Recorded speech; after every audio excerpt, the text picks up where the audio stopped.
The Top Floor Please podcast, where women in leadership rise together. I'm your host, Melissa McCormick, executive coach and founder of the Grace and Salt Leadership Academy. This is your space to find clarity, grow in confidence, and lead with bold authenticity. Whether you're navigating the boardroom, building your team, or stepping into new territory, you're not alone. Let's talk real challenges, real growth, and real leadership because the top floor isn't just a place, it's a mindset. Alrighty then, let's get started. Hello, everyone. Welcome to the Top Floor Please podcast. I am your host, Melissa McCormick, and welcome to my kitchen. And I'm also the owner of the Grace and Salt Leadership Academy, where we help leaders get their time back. We do that through helping and teaching and developing leaders to empower their teams. We work on delegation, all of that fun stuff. And we do that through my Executive Accelerator program. So if you're interested, I'll give you more details as we wrap up here today. But today, I am pleased to announce my dear friend, Darlyne Keller, who is our guest today. We are starting to expand our podcast, so you don't just have to listen to me. We're adding guesting to our podcast. And so I'm super pleased and just really pumped that Darlyne has agreed to join us today. She's one of our first guests. So Darlyne, welcome. And thank you so much for joining us. Thanks for having me. So as we get started, just kind of digging in just a little bit, because we're just going to have a conversation. I've got my tea here, and that's why we're in the kitchen. Just tell us a little bit about yourself and your current role, whatever it is that you want to share. Yeah, so I worked in a variety of different industries across my career. Title insurance, HR, legal. I was a business owner for a while, but I spent most of my career, about 25 plus years, in financial services. And again, in a variety of different roles. All of these things, though, really have taught me a lot of lessons, a lot of leadership lessons, a lot of life lessons. And the past 8 years, I have been the president CEO at Rock Valley Credit Union, and we're in the Rockford, Illinois area. We have 4 locations, and we have 56 employees today.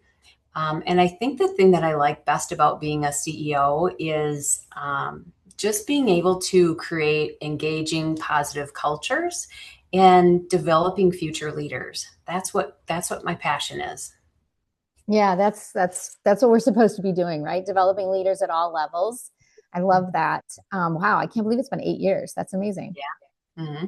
So are you from the Rockford area? I'm originally from the Janesville area. Okay, Janesville, Wisconsin. Right. Spent a lot of years in central Wisconsin and then came back to my hometown area and have been down here, like I said, the last 8 years. No, I love it. Have you, just kind of thinking back on over your career, just have you ever felt kind of underestimated or overlooked by chance, or what, have you ever kind of gone through that type of a season? Yeah, I think everybody feels that at one point or another in their career. I think about a situation when I was fairly young in my career, and I happened to be working at a bank, and this bank, which was larger than the prior bank I was working for, this was, I'm going to really date myself, but this was late 80s, and they didn't have a real estate department. And it's like, okay, who doesn't do mortgages? If you're a decent sized financial institution, you'd think that you would do mortgages. So thankfully, in my prior bank, I was able to learn a lot about mortgages. And so I thought, I'm going to come up with this structure, this plan, this idea, and I'm just going to pitch it and see what they say. And so I created the whole plan, conceptualized the whole department, figured out what the training would look like, how we could align with, the secondary market people and just make this a great program for the bank. And I did all that. They said, that's a great idea. And when it came right down to it, they assigned a gentleman who was in a commercial lending department to be the manager of the area. And so they wanted me to still run it, but they weren't going to give me and so, how old were you at that time? I was, I was probably 25. Wow. And you did all of that, took that initiative, knew what you were doing, pitched it, which is, I mean, that had to have been scary in itself. Yeah, but and that's probably what they were thinking, right? This 25-year-old kid thinks they're going to be Yeah. able to do this kind of thing. Yeah. Um, so underestimated. Mm. And so I thought, how do you navigate that, right? Yeah. So I was very resentful and upset, and um, and at that point, I really wasn't mature enough in my leadership skills to kind of rationalize the whole thing through, and Sure. to recognize that they're probably thinking, okay, age, woman, all of these things, and Mhm. so I thought, okay, well, the only thing I can do is just make it successful, and that's what I did. Wow. Okay. So how was it then working for this person who really had your job as far as you were concerned, right? How was that? How did you deal with that and just mindset and the whole thing? Yeah.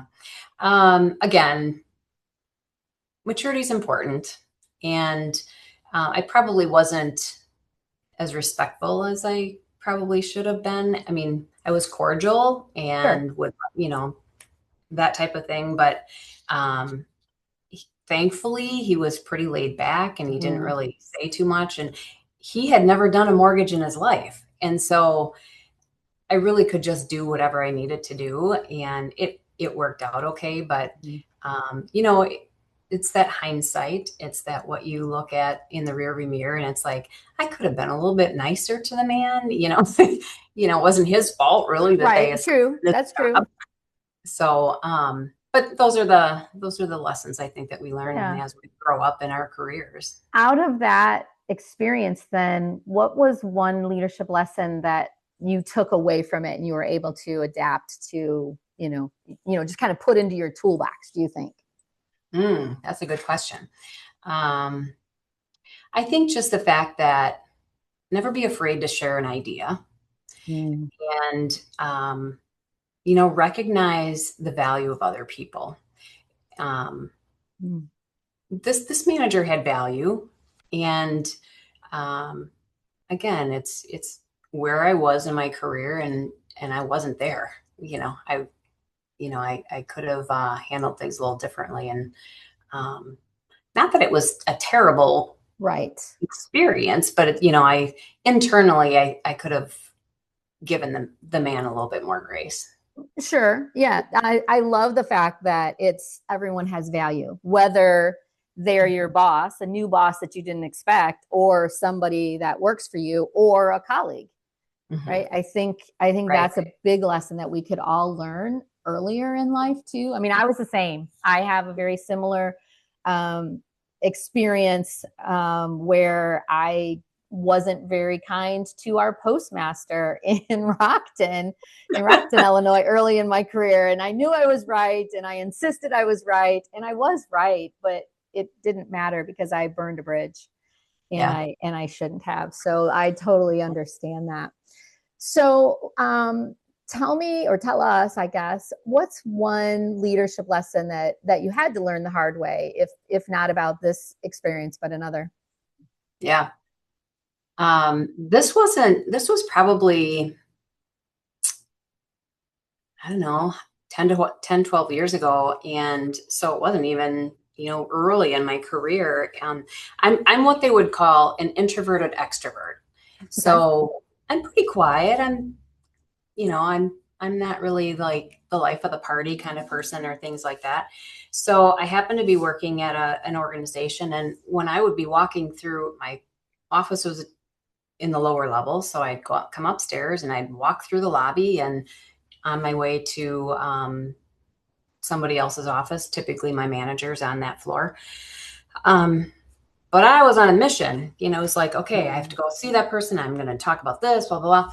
And so all the people that I passed along the way were gaining this perception that I wasn't a very nice person, that I wasn't Mhm. friendly.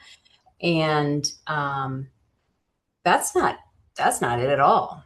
Yeah. Uh, it's it is it is truly that introverted extrovert thing, and but thankfully I had a manager that said, you realize that when you walk through the lobby like that and you don't even say hi to people, that this is the perception that they're getting of you. And it was like, wow, I had no idea. And I was just so grateful that she had the courage to say that to me. Yeah. Um, and I think that that's really why, and then I know you and I have talked about disc before too, but I Mhm. used to be very D, very high D. And I think that that's why over time and throughout my career, it's shifted a little. So, now I'm taking in more of the people aspect and making sure that I'm including people in conversations. And, I think that that really opened my eyes to the fact that, there's a wider perspective out there. Yeah, I'm hearing a theme, valuing others and paying attention to those people around you. And it's easy, I shouldn't say it's easy, but for those of us that are driven or high D's on the disc scale, it's comfortable to just go, go, go. And it's Mhm. not that you're trying to step on anybody else or there's collateral damage behind you. It's that you're just Mhm. driven and you're Yeah. focusing and that's your priority. So Mhm. learning how to bring others in and stop and smell the roses, as they say, and talk to others, I think is a great lesson. Yeah. Yeah. Thanks for that, Grace. You're welcome. You're welcome. So was there ever a time when you had to fake it? Fake it until you make it, as they say. Yeah, and you're gonna laugh. And it was being a CEO. I've never been a CEO Oh, before, you know? I So it love was that. like, So yeah. 1 second here. I just want to take a little bit of a sidebar for those listening who are not CEOs. Listen to what Darlene's about to say, and I don't know what she's about to say, but I think I do. So go ahead. Yeah. So um you really have to pull a lot of courage out of your core to go into something that you've never done before, but yet you've convinced a board that you can do this. Yeah. And so um it's very scary. It's very scary. And when you're a CEO, you have very few peers. Mm, You know, when they say it's lonely at the top, it's lonely at the top because you can't go talk to one of your subordinates or you right. know, and Yeah. it's even awkward to talk to another CEO unless you really knew them.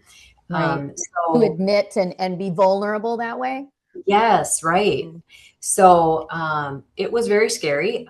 So I just had to act like I knew what I was doing every single day until I just mm, gained more and more confidence. yeah. So how do you, even today, how do you find that rest or that those folks that you can trust and just let go if if you just needed somebody to talk to? How do you do that today? hmm Well, I'm very thankful and grateful that over this time, um, I've just been blessed with an incredible team internally. Mm, And we're very close, very vulnerable with each other, very transparent culture. So that in and of itself is a blessing. And then um, I, one of the things that happened like 6 years ago is I joined the Illinois Credit Union League board, and that's all CEOs from across the state. mm, So that became really my network, my go-to place to say, okay, I'm not sure what to do with this. So yeah, have you had that? So yes, you create that that camaraderie and yeah, that close that bench, network yeah, of that bench kind of thing. people Yeah. that understand what you're going through. Exactly. Yeah. So is Yeah. that what kind of maybe one word of advice, not one word, but one piece of advice you'd give those who are working their way up the ladder is to find that network or that group of folks that you can. Yeah, I think it's super important. And I mentioned, I've typically been an introvert, so that wasn't always easy for me either to network and do things like that. Mm-hmm. But if that's uncomfortable, at least get a mentor. At least get someone that you can talk to. that truly does have your best interest at heart, that can say, okay, the next step, what are you going to do in the next, in the next phase? What are you going to do to improve yourself in that area that you've identified that you could use some help? So I think if you can't kind of stomach the whole networking thing, just going out into the community and doing that, at least get a mentor. So. Yeah, good advice.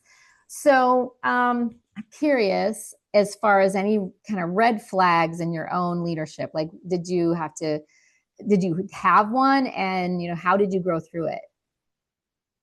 I think I don't know if it's a red flag. It's just a personality trait, I guess, of mine. And maybe it's the D coming out again, but it's the impatience.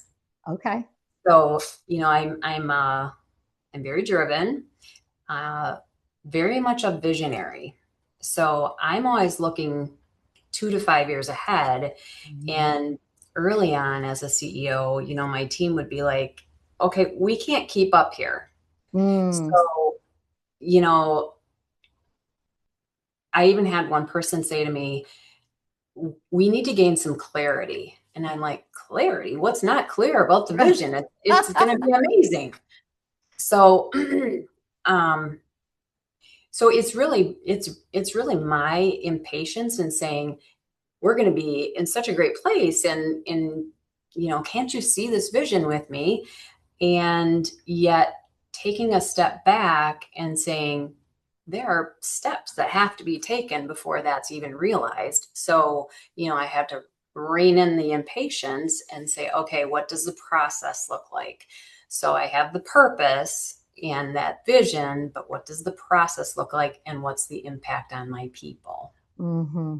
And today, so in today's world, when you're introducing a new project or whatever that might look like, are you more patient today than you used to be, or do you have moments of impatience?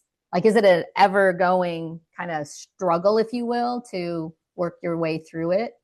Yeah, I have a lot more patience today, but there are times, and thankfully, again, when you have a good team that's surrounding you, and,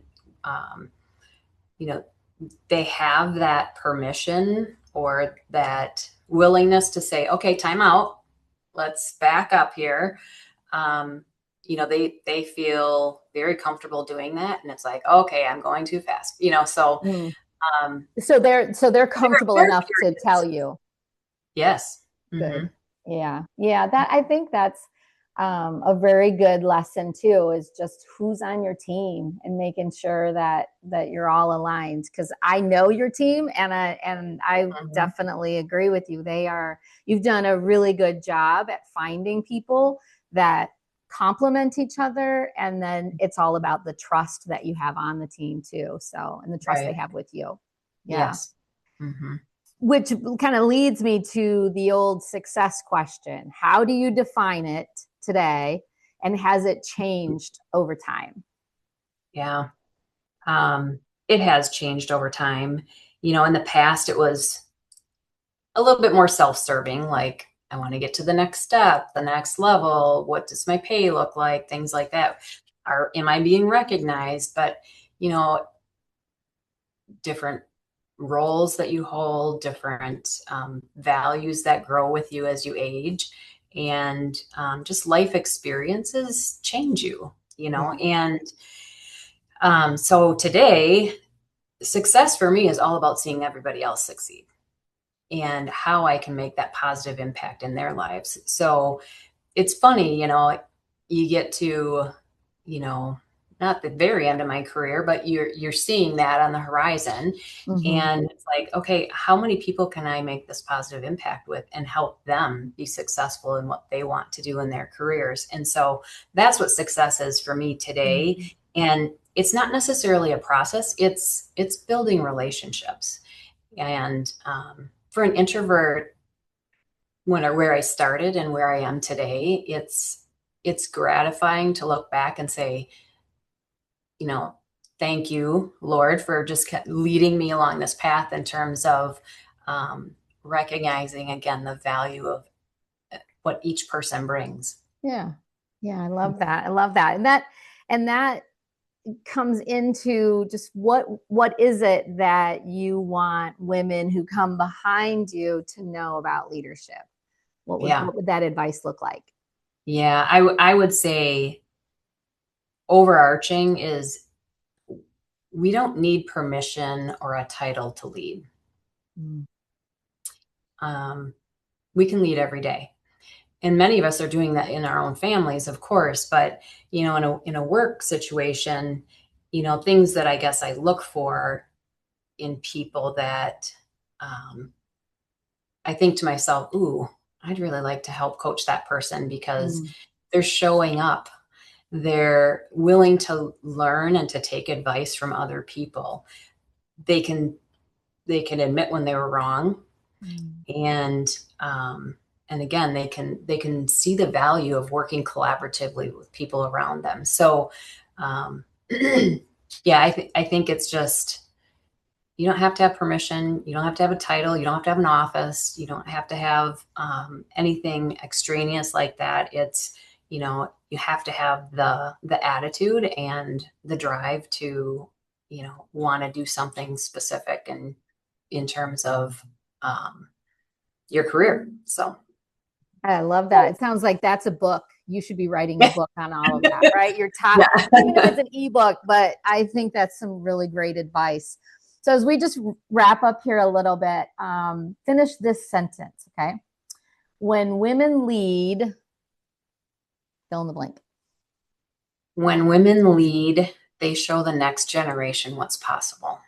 Oh, yes. Both men and women, right? Mm-hmm. So boys Yeah. and girls. Yes, I love that. It's so true. Mm-hmm. So true.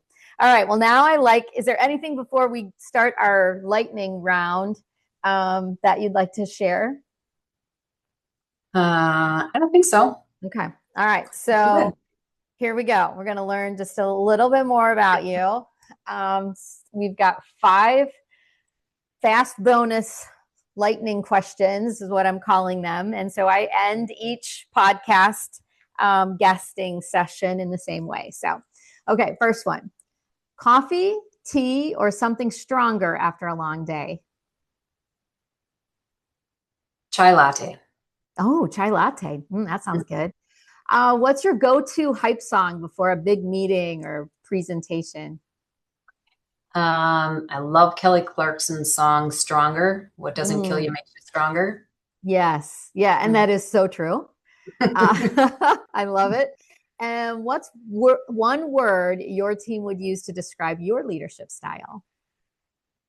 I'm glad you're asking me that now instead of in the past, Okay. but I'd say inclusive. Inclusive. Yeah. I think I would agree with that. What's a book or podcast that you always recommend to other women leaders? Multipliers. Have you heard of that? I have not. Tell me about it. Yeah. So multipliers talks about 2 types of leaders. You either have multipliers or you have diminishers. And multipliers are those leaders that they amplify people's intelligence. It's all about building the capability and energy of the people around them, and their teams then become smarter and more capable. Ooh. And so the diminishers, on the other hand, they don't always do this intentionally, but they tend to like shrink the intelligence in the room and the initiative of other people because they're trying to control them or they're trying to be the smartest voice in the room. So ultimately, what the book is really driving at is that the best leaders aren't the ones with all the answers.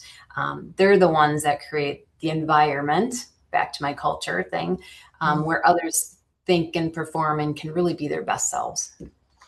Oh, I love that. So Multipliers is the name of the book? Yes. Okay, awesome. I'll have to check that out because whenever somebody recommends a book to me, I'm on Amazon, I'm buying it. I've got a huge stack of books that I need to get through, but I don't want to forget. So I always buy it. So I will take a look at that one. Thank you. Yeah. If you weren't doing what you're doing now, like what would you be doing? So when I ask this question, it's kind of worded a little bit funny, but what I'm trying to say is when you graduated from high school and if you didn't go on to school or whatever it was that your journey was at the time, what would you be doing today? Yeah. Well, this is my third grade self. I always wanted to be a teacher. Okay. Hmm. Yeah. And you kind of are a teacher today. Yeah. Yeah. And I'm a lifelong learner, and I just, even in kids, when I go out into the community and I go to the schools, I just love the face on, Yeah. that lights up when they grasp a concept, or, um, they learn something new or what have you. So Mhm. yeah, and I love that today. I love to get in front of our all staff meeting and share something. And so yeah, I'd be a And then teacher. see the light, right? See that aha Mhm. moment. And then you're like, okay, I made an impact today. I love that. Yes. And that just the energy itself. But there's nothing like little littles that are Mhm. just so excited about learning things that are new or that they forgot about, but now they're learning them again. So I love Yeah. that too. Hmm. Okay, so just gonna wrap up here a little bit, and I heard a couple themes through today, and that was valuing other people, right? Making sure that we're valuing other people. Hmm. We talked about you don't have to lead with a title. Like everybody's a leader, and you can influence and not have the title or the office or anything like that. Is there anything else that you'd like to share to our listeners today? Well, for those of you who can see my screen, you see a background behind me, and we just started a campaign at our credit union, and it's called Choose Kind. And in a world when so many things around us are just not kind today, whether it's social media or politics, or the the bullying at school. Um, we want to stand up and share the importance of being kind to each other. And so essentially, it's an anti-bullying campaign. So my vision, or my what I would love to see happen, is, at least in the credit union industry, is I'd love to see all Illinois credit unions grasp onto this concept and make it like a coalition statewide. But Yeah. And we can mhm. probably just start right here in our own community, Right. Yep. right? Oh, Starts I here. love that. I love that. So, how can people find more information about Rock Valley Credit Union or yourself? Rock Valley Credit Union, just on our website, rockvalleycreditunion.org. And yeah, so I mean, we're doing amazing things, and there's things about the campaign right on that website as well. Awesome. And you're on Facebook, LinkedIn. Yeah, I'm best sure place all is the LinkedIn. socials. Hmm. Best place is LinkedIn. Oh, I have Facebook, but I'm on LinkedIn much more. okay. So, Awesome. Well, mhm. thank you so much for joining us. For our Thank you. listeners, please be sure to subscribe to our YouTube channel or Spotify. That way, you're notified of when all the podcasts are posted. If you're interested in anything, Executive Readiness Accelerator Program, or want to get more information about Grace and Salt Leadership Academy, please send me a DM, or you can email me, or you can find me at graceandsaltleadership.com. So, Darlyne, thank you so much for joining us. It was a pleasure welcoming you into my kitchen. And thank you for sharing your knowledge with us. And it's been a pleasure to get to know you just a little bit better. My pleasure. Thank you. All right. Thanks so much for hanging out on the top floor. If today's episode gave you something to think about or a little boost, share it with your friends to keep the momentum going. And hey, if you're ready to rise, find your voice, and lead with clarity and confidence, we'd love to connect with you. Reach out at graceandsaltleadership.com to learn how Grace and Salt can support your growth. Remember, you don't have to lead like everyone else, just lead like you. All right, I'll see you next time on the top floor.